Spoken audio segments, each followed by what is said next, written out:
This is Guardian Radio, your station for up-to-the-minute news, intelligent, interactive, and engaging conversation. 96.9 FM. The views and opinions of the hosts and guests are their own and do not necessarily reflect the position of the management and staff of Guardian Network.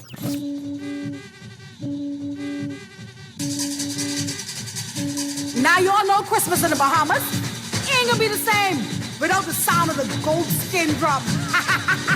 So now I want all the kings of Jokeroo to take me to Bay Street. Hey, don't give me no little side corner. Take me to Wilson Square. Come on, brother. Douglas, Jackson, Ness, Barabbas Sunny Tribe, Sammy Thompson. All y'all come on, Calvin. They coming. They shooting. Good morning this morning and welcome back to Guardian Radio 96.9 FM, your station for fresh news, smart talk all day. It is Wednesday, the 30th of November, 2022. You're a bit late, gentlemen. I done start my Christmas vibe from yesterday. Thanksgiving dinner's digested. Halloween candies are eaten. And it is Christmas time. Now, you know how I know it's Christmas time, people? Not just to you, listening audience, but to the two gentlemen in the studio with me, C.A. Newry and Mr. Ian Munnings. You know how I know it's Christmas?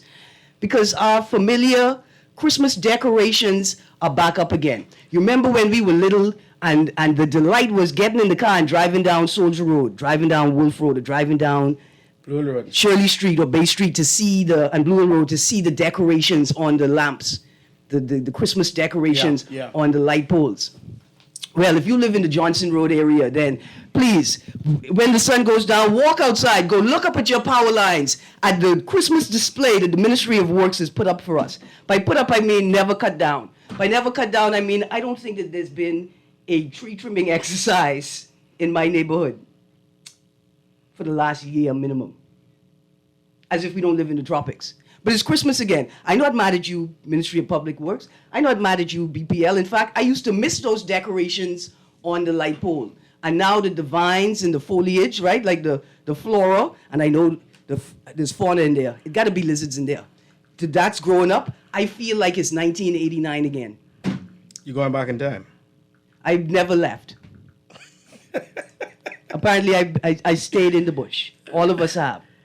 And so on the clock Guardian Radio AM Mashup Wednesday, the topic for today is, what's vexing you? Why you mad? Who upset you? What's going wrong? Do you have a peeve? I have several peeves. I keep them as pets. They don't ever seem to go away. Do you have one? You have a pet. Share it with us today. It's like an open line, except we only want to hear what you mad at. Now, some of y'all are persistent. I like y'all. Some of y'all, you're like, you are a conundrum within an anathema, within a ridiculousness. I know you can call in and talk about the positive, just because we asked you to talk about the negative. So if what's vexing you is that we only focus on what's vexing us, then call in and tell us and share some positive news with us. Bring some balance. That's on you. You may get row, but please call. We will entertain you. Mr. Munnings. How are you today, Miss Erin, Greene? Boy, look here. I am on fire. Well, the day's man down. It's a man down Wednesday. We're here, and today we're going to turn it up a little bit. Yeah. Because I think that a lot of the Bahamians are vexed at this moment in terms of people just doing what they're supposed to do. And that's Or not doing what they're supposed to do. No, they're not doing what they are supposed to do. Yeah. And that is the problem here. I know you said something about Christmas Day on the lights, but now we're looking at driving and the potholes, etc. It falls under the Ministry of Works, so the heat has to hit there. Mr. Newry, you ready? Yeah, and depression, man. Depression, withdrawal type symptoms now, and it's taking its toll. It's taking its toll on me on this mash down Wednesday. Oh boy, what has you so depressed? Like, 'cause sometimes I get so vexed, like I get so hot that I travel through like a time-space continuum and I end up in depressed. It's like the universe say, listen, you cannot unleash all of that rage on the world. Just sit in the corner and be sad for a little bit. Let's try hold it down. Is that like that's where you are? Yeah, that's where I at. That's where you are? Yeah, that's where I at. All right, because I saw where I saw you this morning. Yeah.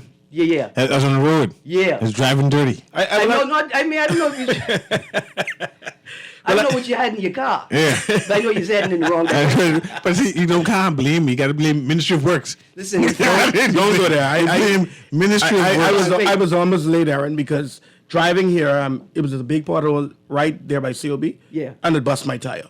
So the frustration is a little bit higher. Okay, so I just discovered that all three of us this morning, the first on the top of our list of peeves is the Ministry of Works on people's nerves. Yes. Definitely. Now, I will say this before I throw out the phone lines, because it is like an open line show.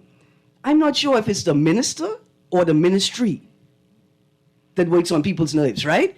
But I am certain that I never thought that I would come to this point in 2022 where I would call for the resignation of Alfred Says. Call for it, man. Listen, pick up the phone. Dear Mr. Alfred Says, perhaps you don't see what's happening. I don't think he's sick. Perhaps you don't understand what's not going on. He travels by helicopter. Must do.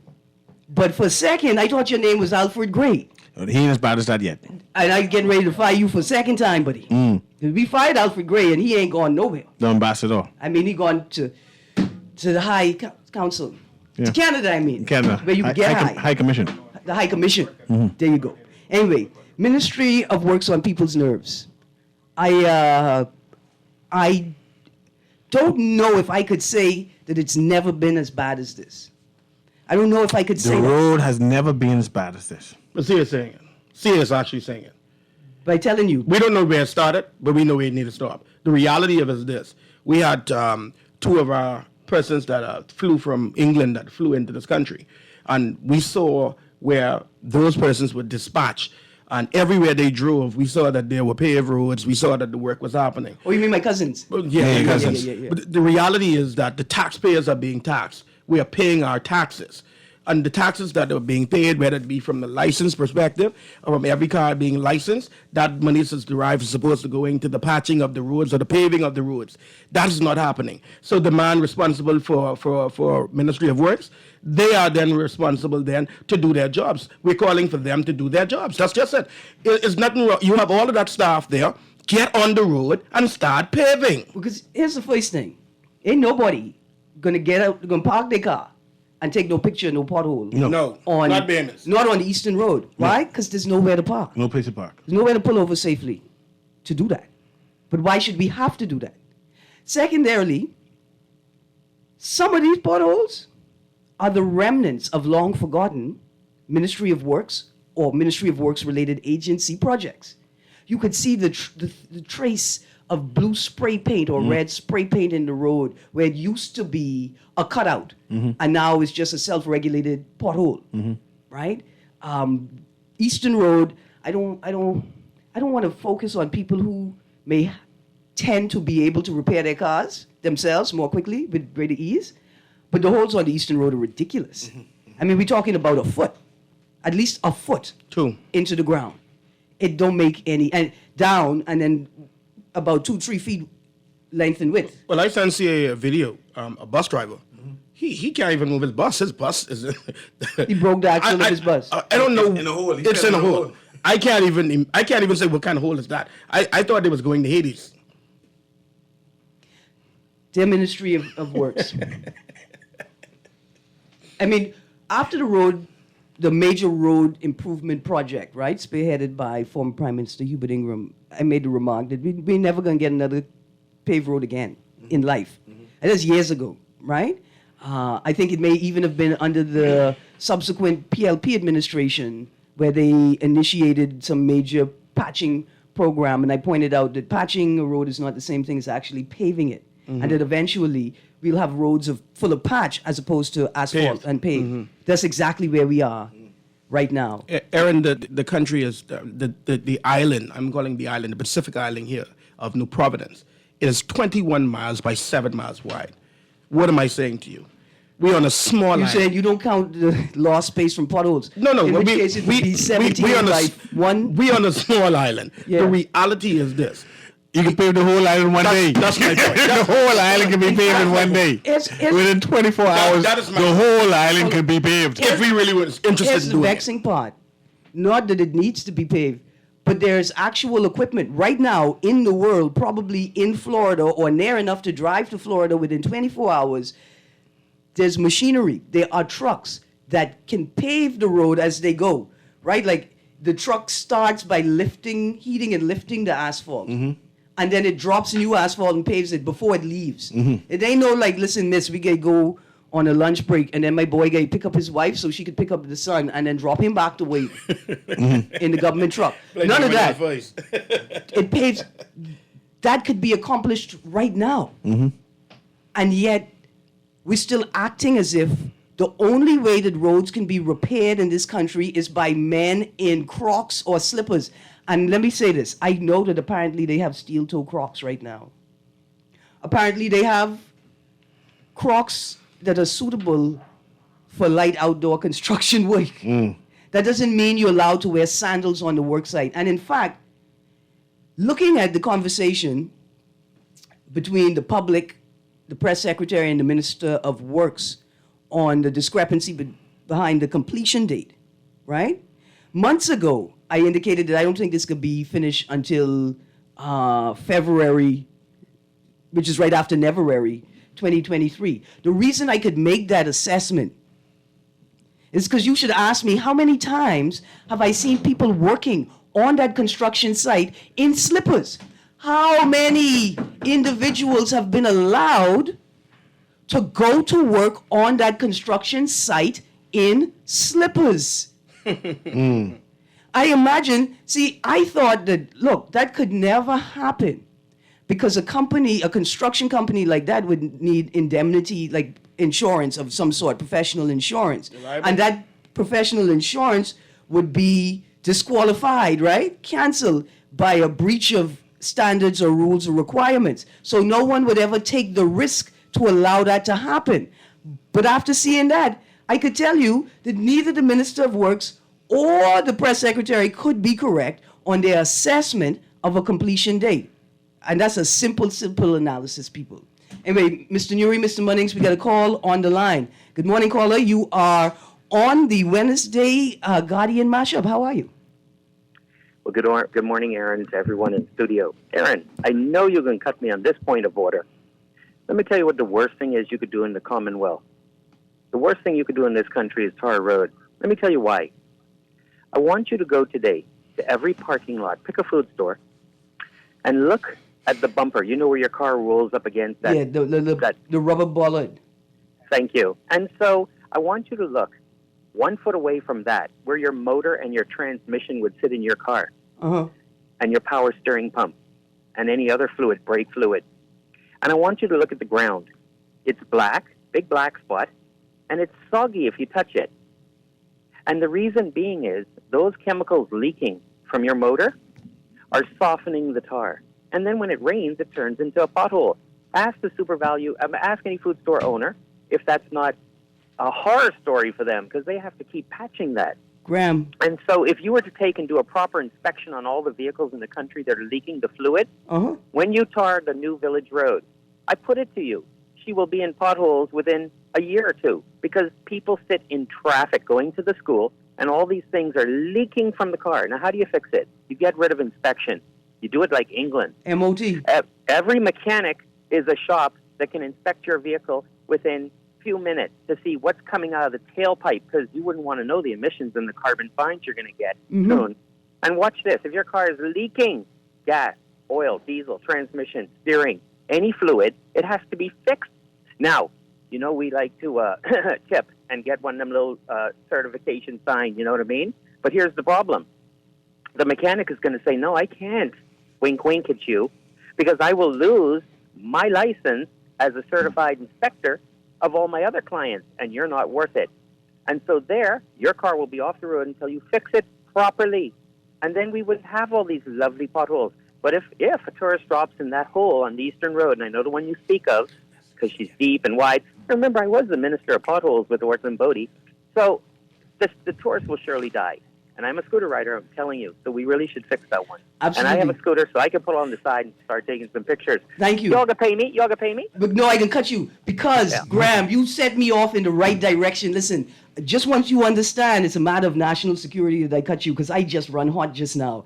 I remember somebody telling a story about how they had a flat tire and it took them a long time to get home on the flat tire. And they made a remark that, because the roads are so bad, it took me a long time to get home on my flat tire. And I remarked, but the roads are bad because you attempted to go home on your flat tire. Graham, I would like to thank you for leading us into that segment of my peeve, right? Dear professional, corporate, and commercial vehicles, especially 18-wheelers, trailers, right? What happens when you damage the road? Like, what happens when those stabilizers, right? It's supposed to stabilize your trailer when you're parked, are not pulled up properly, and they scratch or gouge a hole in the road, right? What happens when somebody is driving on a flat tire trying to get to the mechanic as opposed to parking the car and calling somebody and they gouge up the road with their tire? Who is responsible, for fixing the road? Producer, let's go to this next call. Who's responsible for fixing the road when these things happen? Good morning, caller. How you doing? Can you hear me properly? So take the caller on the line if you want me to. Well, look here. There's a lot of static, Bremen. Thank you. Call on 325-4316.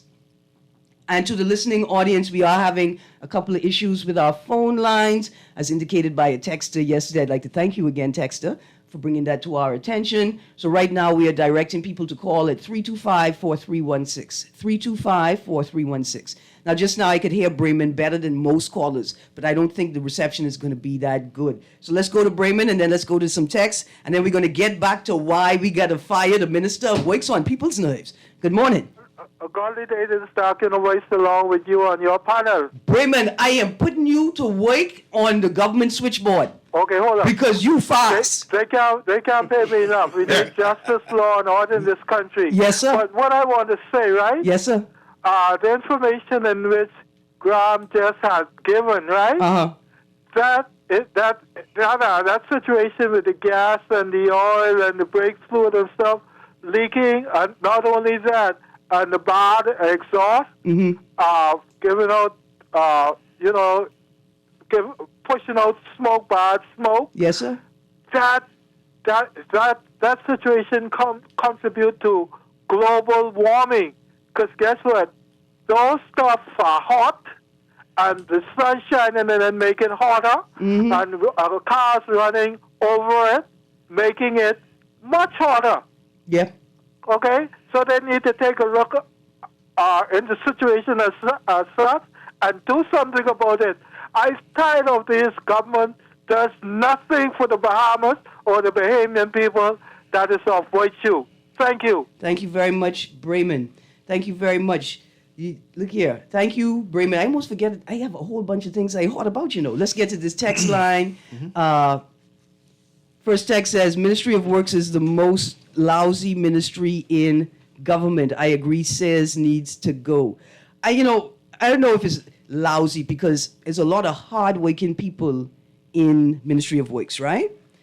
I think, though, it's important to recognize that it's difficult to be a professional outside of a culture of professionalism. And it don't matter if you one or you three are the best at what you do, if you are not in a system, right, that functions properly, then all of the brilliance, all of the skill you have will be lost. It doesn't mean anything because the system itself, even the system you're working in can't tolerate you. And I think that's what a lot of people working in the government systems are dealing with personally, right? Like individually. How do I continue to get up every day and give my best, understanding that even when my co-workers are giving their best, sometimes the system itself cannot tolerate it. It is so dysfunctional that I feel like I'm wasting my energy. Another text, Ms. Greene, the Prime Minister need to call for an early election so we can move forward. How can you tell the tourists who visit the Bahamas you don't need cash? The PLP has to go. Move forward where? To whom? Let's talk about it, because I haven't said this in a long time, right? But you all forget Pintard, no Bobo, and Togi too, eh? Like, move where? Where are we going, people? But we had the great doctor still speaking as if he was the leader of that party. Minutes? Oh, of course. He's still speaking as if he was the leader. Once a doctor, always a doctor. Yep. But he just Once you go PM, you never go back. You go back. Ask Ingram. You pay him for life. he just didn't have the results. Dear, But I love that comment that Pinto had no people with Togi Bobo also. All three of the prime ministers. Yes. Know them intimately. right, and all love stewfish. And all love stewfish. Yeah. Yeah, this the Bahamas. Dear Texter, I am not opposed to the idea that we need a change in government or governance. But before I entertain that, I'm going to need some real substantive talk about who, where, When, why? how, what's the ideology, how have they prepared themselves? I What think, makes them different? I think it's this. I think that once the election is over, whomever is decided to be the leader of a country, that is considered all persons in the Commonwealth leader. I think that person who becomes a leader has to be open to criticism, to be some level of persons giving them their ideas and figure out what's best for a country to move forward. Yeah. Because I truly believe that because he sits from that position of leadership, his pen is mightier than the sword. And whatever he does, it reflects on us as a people. So, we have to then say to him, hey, this is, maybe we can look at it this way. We have great minds like yourself, CA, and so many other Bahamians that live outside or inside of the Bahamas. We have to take advantage of the people that we have, the inventory. He has to understand that as sitting from that space and not be like the former leader who says 1 and 1 is A and B and C is D and I need stewfish and whatever. Yeah, I feel you. And the greatest mark, I think, of a leader is whether you actually use the people, their suggestions, their ideas, you make them feel like they are an integral part of the movement, of your decision making. Whether you just use their ideas to throw your ideas against to drop to the ground, right? You still let people know that you cannot do it without them. You can't. They're an integral part of this process. We all in this together. And that's why Prime Minister like Perry Christie, Prime Minister like Hubert Ingram, that's why they survived for so long. Because they could go into a room full of undecided voters, or even a room full of F&Ms. And half of the F&Ms can feel like, well, this is a party of the Bahamas, and not just a party of the PLP. Definitely. I think that's what our leaders need to sort of pick up on. All right, gentlemen, let's read a couple more texts, and then y'all tell me what some of your peeves are, unless you want me to tell you what some more of my peeves are. He announced a lot of PMs. He announced a lot of PMs. If you could laugh. See, he has some too. He's banned right now. All right. This text is, Ms. Greene, I am 75 years old and been driving since I was 17 and can't remember our streets being in such a deplorable condition. Old age just does that to you, make you forget. 70. Now listen. Can't remember. Watch this. There's a difference between roads that have never been paved, right, and potholy, and a road that has been paved but never ever looked like the first day it was ever paved again in life. Erin, Bay Street have holes. All over Bay Street have holes, potholes. Not where my tears is being. The tourists be looking at us and shaking their heads and say, boy, it's a holy place. You will and I mean the holy place where God is lived. Just a holy place. Erin, we have to suggest that those mini jacuzzis. Erin, the highway, the dual passageway on Harrow Road, turning Darling, has hole. You know what it is, making 40 miles per hour in the dark, and you hit a hole on the highway? No, what happens? I don't, because I can't make 40 miles an hour on that road because people listen, dear Royal Bahamas Police Force, why y'all don't just set up an office right on Harrow Road? They're busy. Doing what? Crime. Crime. Crime is up. They're on It's Groom crime. Street and Crooked Island Street. Is crime an acronym for something else? Crime is up. Now, mind you, let's not be flippant, right?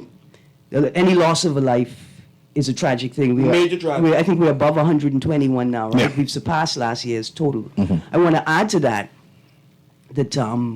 today I'm going to rant a little bit about traffic. I'm letting you all know up front. I'm preparing you. Let me tell you why. Because nobody prepared me for the death of a 9-year-old boy yesterday. What? Nobody prepared his family for his death yesterday. A traffic fatality. Apparently a little boy on his bike riding in the road and run over by a truck. I am not suggesting anything. I'm not saying that it was recklessness. I'm not attributing anything to his death, right? or his death to anything.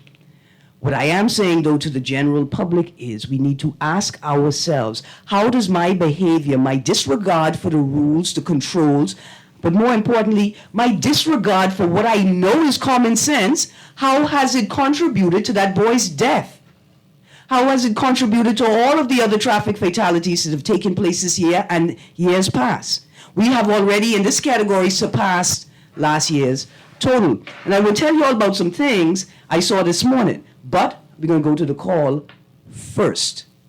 And I say this seriously, because condolences to the family of that little boy. Condolences to his peers, his classmates, his community members. And more importantly, because me on this radio, my voice, those in my age group and older, lived in the Bahamas where they could go out on the road as a child and do anything safely. Play ball in the middle of the street. Play hopscotch, play jacks and marbles, rounders, anything in the road. That's before Japan made cars available at low rates. Listen, that's a part of it. That's a serious part of it. It's a larger dynamic, but that's right at it, right? It's the question of, do we understand what it costs to have a car? Definitely. And to be on the road. But anyway, let's get to this caller. Good morning, caller. You on the clock? I'm CA Nuri's Guardian Radio AM. Hey, okay, Erin. Hey. I called back because Nuri caused me to call back. Of course. Up to the time I got blind, I had a car. I had 3 cars in my lifetime, right? Mm-hmm. And, when some people got the mic, they could talk a bunch of foolish people. But let me show you, I drive everything, motorbike, trucks, cars, and the streets were never the way they are today. So Nuri got to stop his foolishness. Okay, Raymond. I appreciate the sentiment, Nuri. I'm just glad that Bremen can appreciate the roads and see the speed bumps and the potholes. I mean, I can be honest with you, Bremen. I'm just glad you can't see. You could imagine Bremen and Ona Bailey and Wheeler Greene out on the town gallivanting all over the place? No, sir. But a part of the critique, a part of the concern about the state of the roads is also this, is that the mobility of senior citizens, the mobility of older Bahamians is severely limited. Not just because we don't have public transportation, because we think poor people and people who can't drive themselves ain't worth nothing. Not just because of that. But next question, Erin. Yeah. Who's responsible for the sidewalk?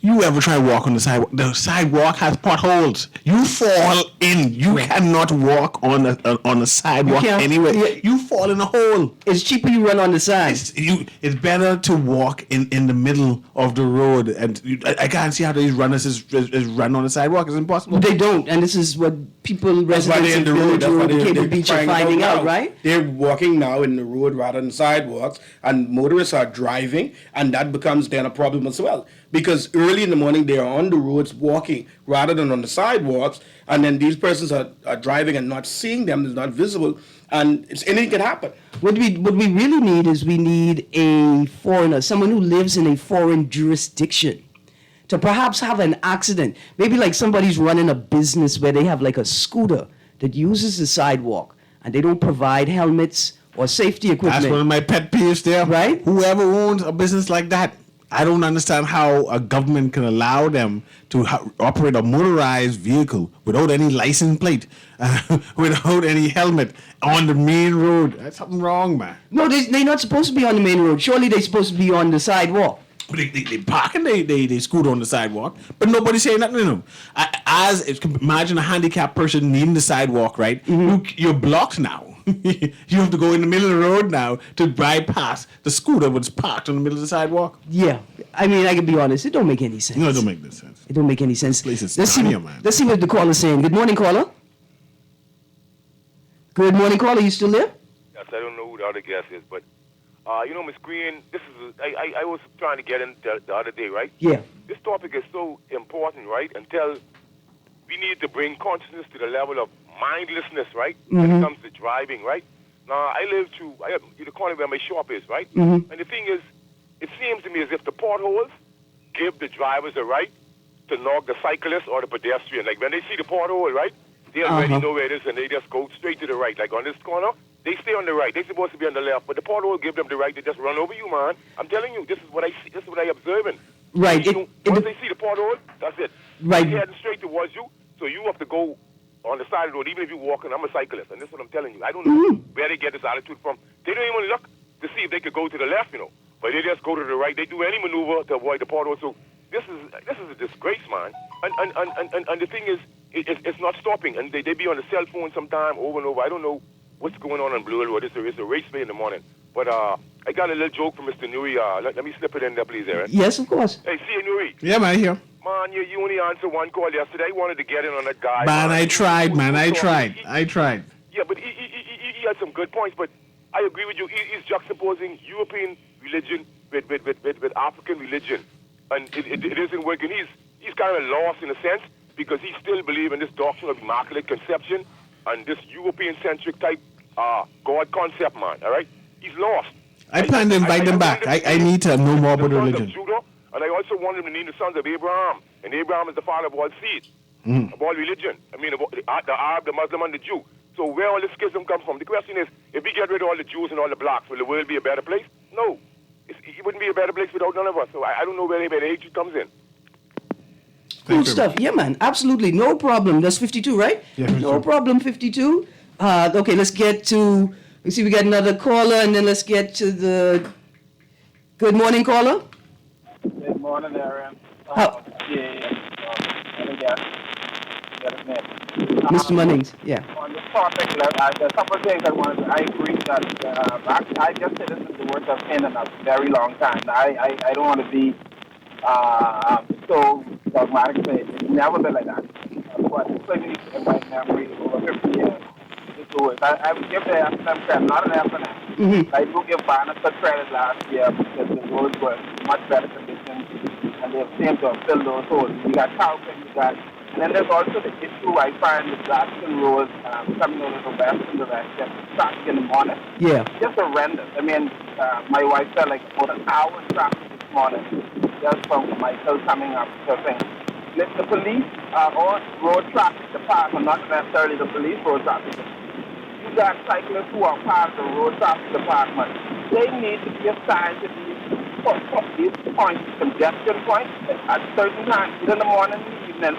They don't need to spend $50 million to get these roads, because that ain't necessarily guaranteed that the traffic will be alleviated during those hours.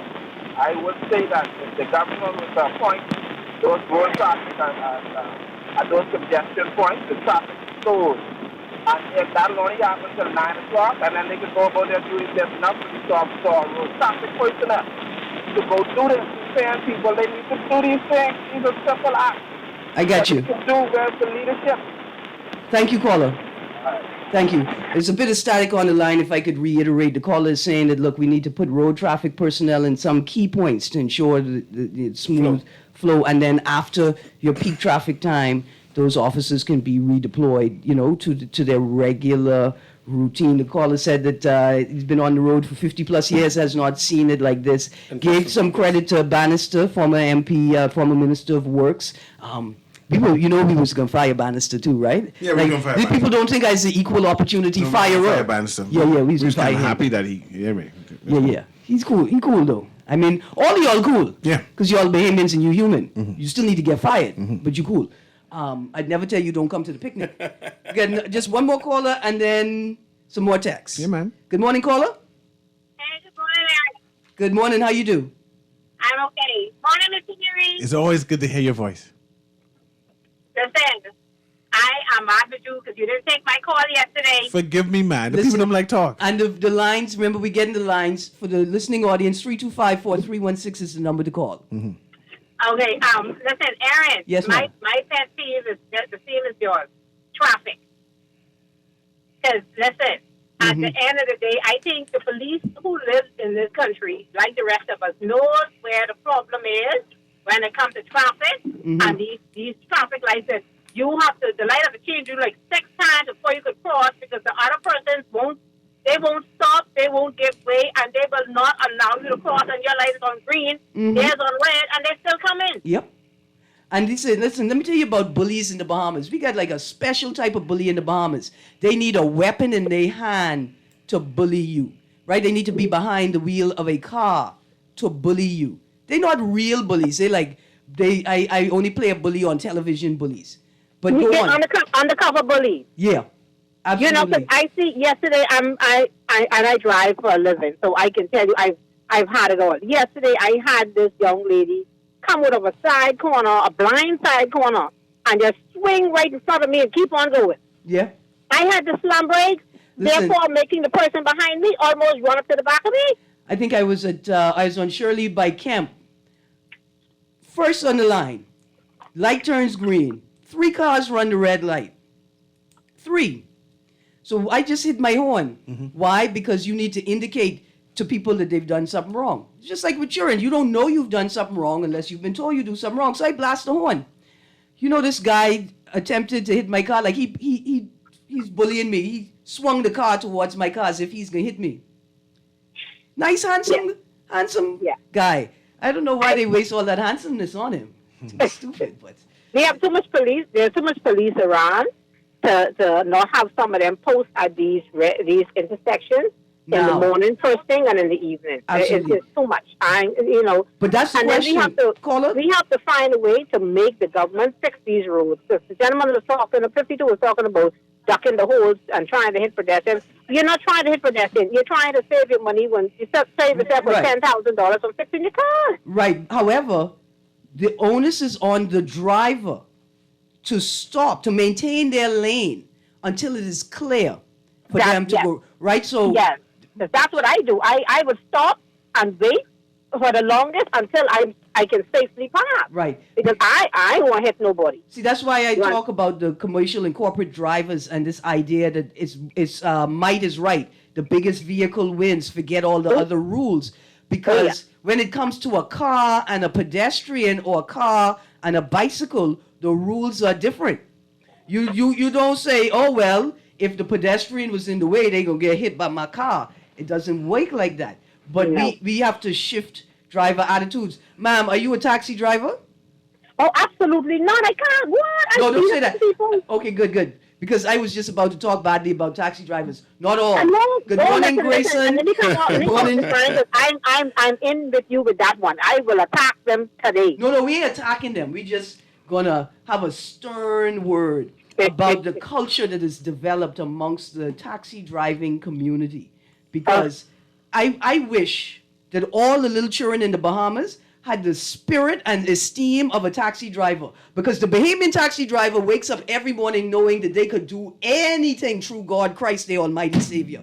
They get up and know they could turn their taxi into a helicopter if they have to. Yes, and they own Bay Street. I want little Bahamian children to have that same level of confidence in themselves when they hit these roads in the morning. Ma'am, let me go before the two of us get fired here. Okay. Dear taxi drivers, I only have this biggity attitude because my Grammy was one of the first, if not the first woman taxi drivers in the Bahamas. And I can't imagine that the taxi community, with all of the power and influence and credit, right? All of that it used to have, that today it displays its power by ignoring traffic controls and regular Bahamians on the road. It just don't make any sense, taxi community. And why y'all don't police each other?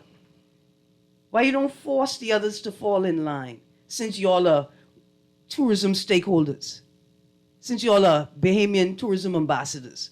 Why y'all don't do something different, man? I want to say good morning to the taxi driver that waited politely for traffic to clear on the Mackey Street westbound lane before turning right on red. Like, at least you waited for the road to be clear before you did that. I want to say good morning to the Jitney, the 16A, that tried to force its way into the westbound lane on Cumberland Street in front of me and then got mad at me because I was driving like a sensible human being and stopped at the pedestrian crossing. And I want to say good morning to the taxi driver that got mad at me that I blew my horn.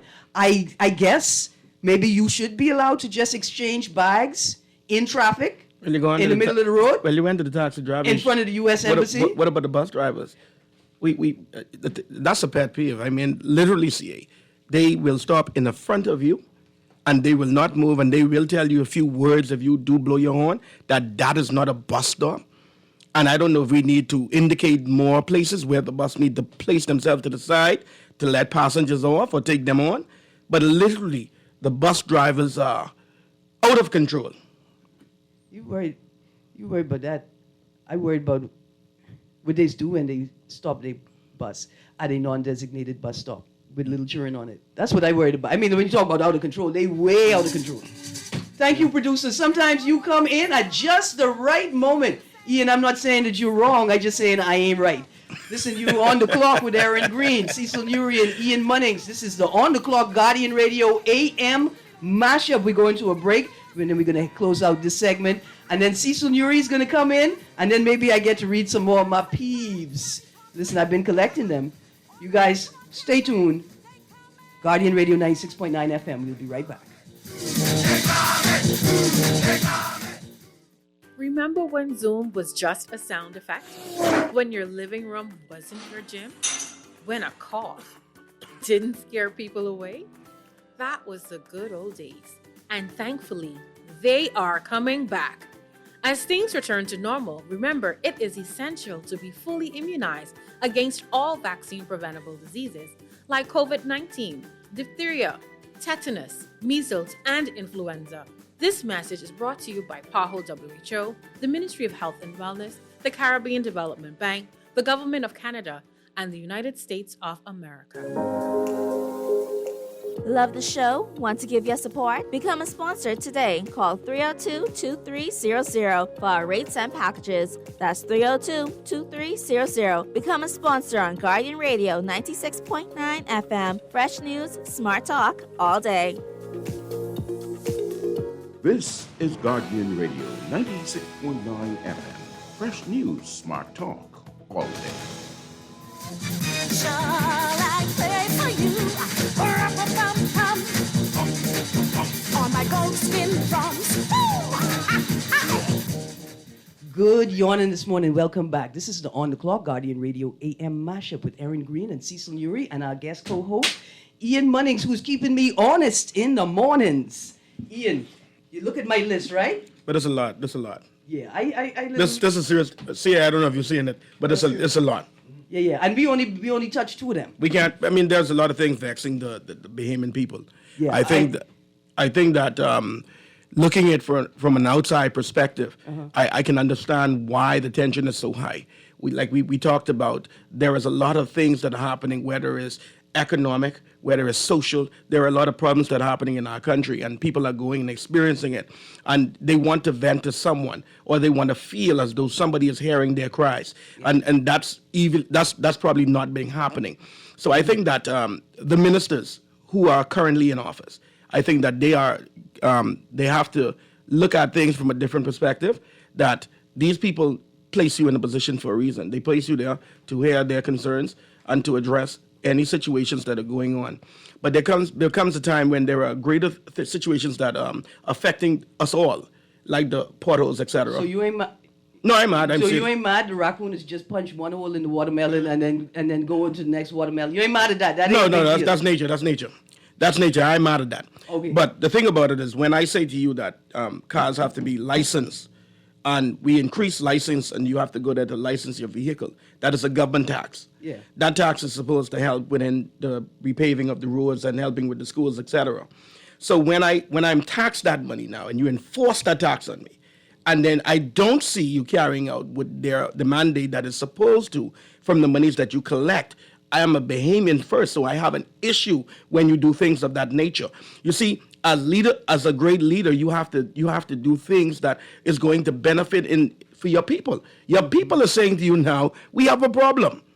Whether it is that lack of jobs, or talk to the business owners, bring them to the table.